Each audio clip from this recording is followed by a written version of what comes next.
Hey modelers, Darren here coming at you with an update to the Operation Shelf of Doom build. Got a little tip for you that I think you're going to enjoy. And then we're going to also talk just a little bit about this future build series.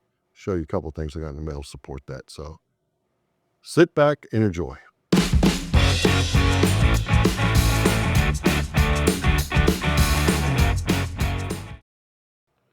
All right, as I said, Operation Shelf of Doom, the decision's been made.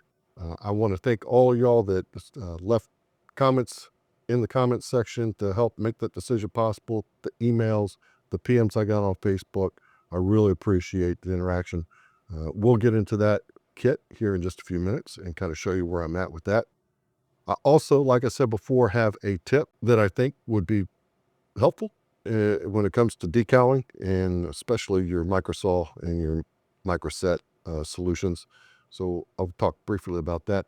And then we'll also get into this future build series and show you some of the stuff that I got in the mail here recently to help support that build. So without further ado, let's head on over to the bench and see what we got. Okay, so first up with Operation Shelf of Doom, and this goes with y'all's votes in the comments, and that is going to be the Ming F4 Phantom. So y'all decided that's the one I'm going to go ahead and finish up first. Now, since the last video, I have gone through and done a few things like decaling this other side here. If you recall, I had this side decaled up and pretty much ready to go. So I went ahead and did the decals over here. You can see that the big color one here, and get the glare off, has settled in really well.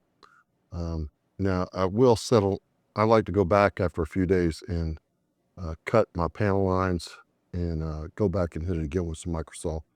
I'll do that over here. It just helps enhance that just a little bit. One problem I did run into, unfortunately, and that's over here on the tail. You'll note that there is a lot of carrier film underneath that. Now this side doesn't look too bad. Once I weather and stuff, I think it'll probably just disappear into itself. But over on this side, yeah, there it is. Right through the 3, the 9, and the 2 here. And that is a color shift. Note this up here, I was starting to sand this down just very lightly with some 2000 grit because I was trying to get the edge down and see if maybe I could get this to come out, but it is just not going to work. So unfortunately, this tail is going to have to be stripped. Thank goodness I do have a second set of these decals, but this tail is going to have to be stripped and redone. And that's just one of those hazards, though, of the hobby, isn't it? So patience is a virtue, and patience is what I have to have with this because that's just horrible. That's nothing I'm going to be able to do other than just, look at that. Just take them off and start again. Now, also, you'll note how these decals come through my formation lights. I paint all my own formation lights. As a matter of fact, I have a color mix here that I like to use. It's really, really close. And I just keep that at the ready all the time. So I paint my own slime lights. So that said, once these are all burned in, I'll go back and I'll mask this off and I'll paint those formation lights in there the way they're supposed to be. But anywho, so that's with the tail, and unfortunately that sucks, but it is what it is.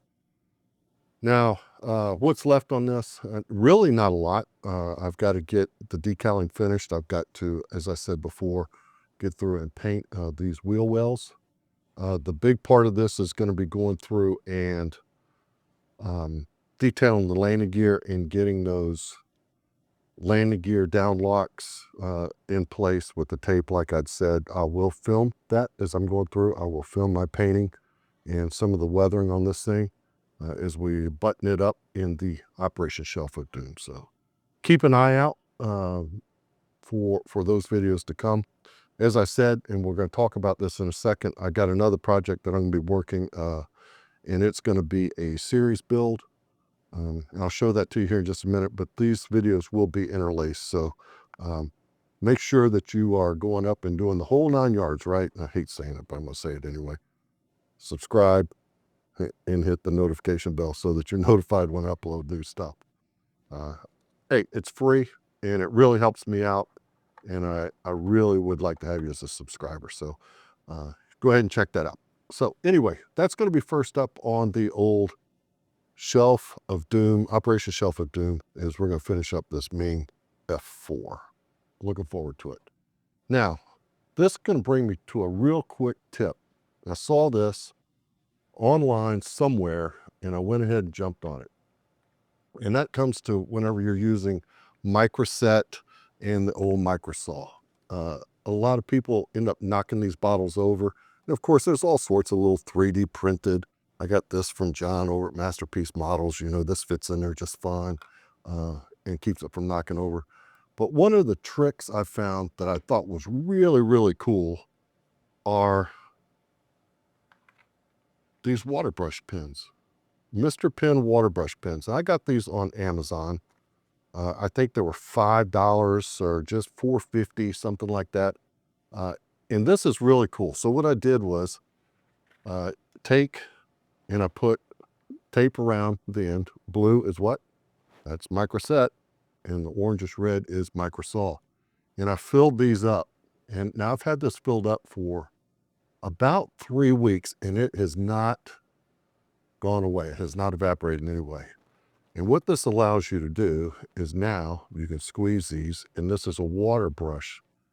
You saturate this and it allows you to put microsaw right where you want it. Now what I'm going to do is, you see I'm squeezing this pen.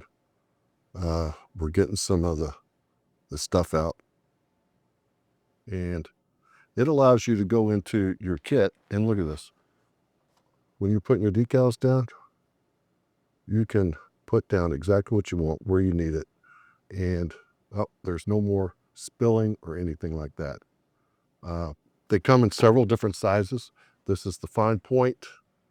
Let's see, inside here, there's also a wider brush that you can fill up. If I can get this off here, oh, it's screwed on, I guess. There it is, wider brushes for more. Obviously, I don't need that much, that's why I'm not using it. But for $4, and I thought it was kind of a cool idea. Like I said, the link for that is down in the description. Check them out. Water brush pens by Mr. Pen, and that may help out to keep you from spilling your microsaw on the table. So there you go. Now, for the next project is going to be, as I said before, this right here, the A7E Corsair 2 by Hasegawa. Now, I originally wanted to do this for a March Madness build that's coming up, but was quickly discouraged because this is not the easiest kit on the face of the planet to build, and I really want to do it some justice. So we have the kit here. I'm not going to go through it. It's an old kit. I'm not going to go through any sprues and stuff like that, but I am going to show you this, and that's these decals, and they just look like ass. They're all yellowed. They're nasty. And, you know, somebody had opened this one. See, whoever I bought this kit from, got her to the show or something.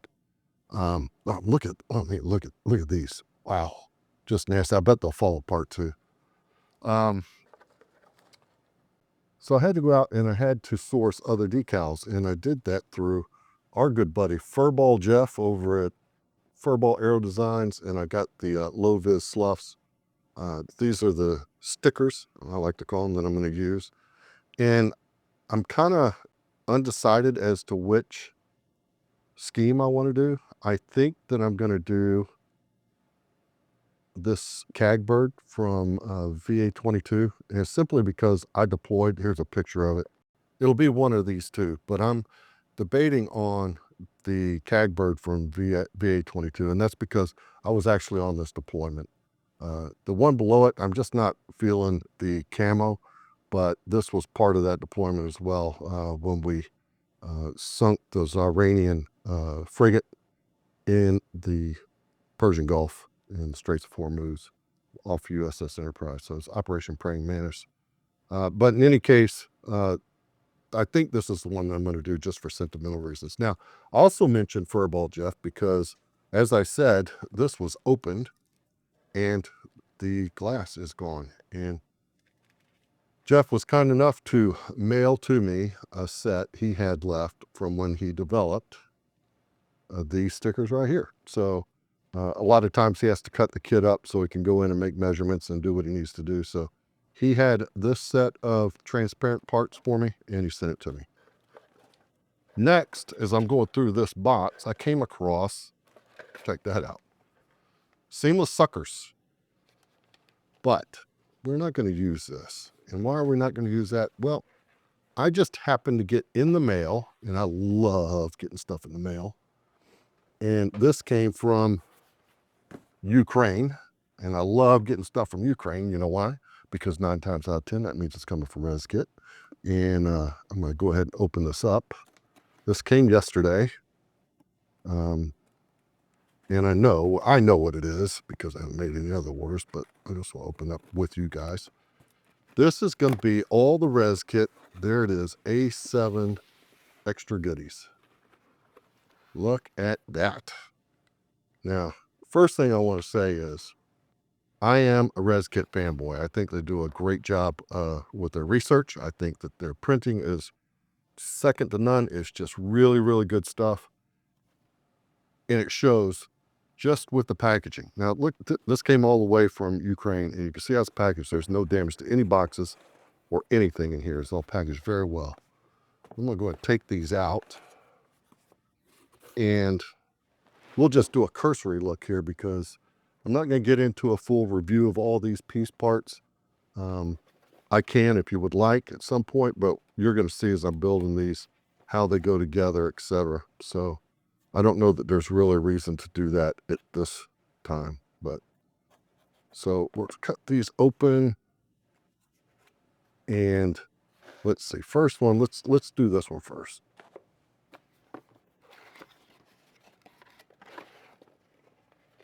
First thing up is the instructions. I love ResKit instructions. They're very good. Again, packaged. I love this foam. I can use this for canopies and what have you. Let's see. We got some decals, placards. That's cool.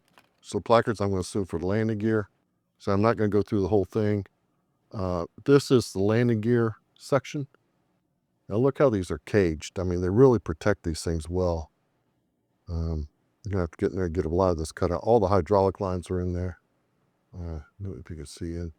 Like I said, I'll cut all this off when I go to use it so you'll get a better idea of the detail. Let's see. We have in here, looks like more landing gear. Yep, there's the nose gears in there and more landing gear parts. Wheels, or tires, I should say tires. The wheels here is the nose piece, the corrected nose piece. That's cool. We've got, it looks like sidewalls and landing gear doors. That's a sidewall for, it looks like the nose gear.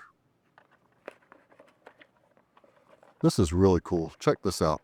Now I'm going to paint it but I could get away with just painting this. That's the intake for it. And here's the second piece of the intake. Note that they do these in white. They mold them in white. And the idea behind that is that you don't have to paint the inside. Now I'm going to, because I think that it's a little bit too white for me. It needs to be more of a insignia white, or dirtier, kind of a yellowish white. So that's probably going to get painted. But yeah, more doors. There's just all sorts of cool stuff in here. It's very well packaged, and it is ready to go, it looks like. So let me get this all back in here. And there's going to be, it looks like, a lot of cutting on this one, but that'll be fun. A little bit out of my comfort zone, but hell, we'll make it work. Let me set this off to the side. I don't want to try and force that. It'll damage it. Here is the cockpit late version. Again, more. Now I think they sell an early version and a late version. I went with the late.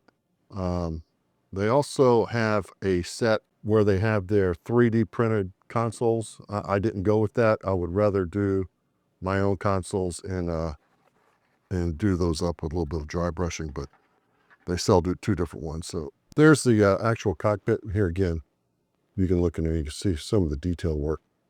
Just absolutely beautiful stuff. You know, they do really, really good stuff. Over here, there's the ejection seat in there. And the canopy frame looks like the canopy frame and the windscreen shroud up there.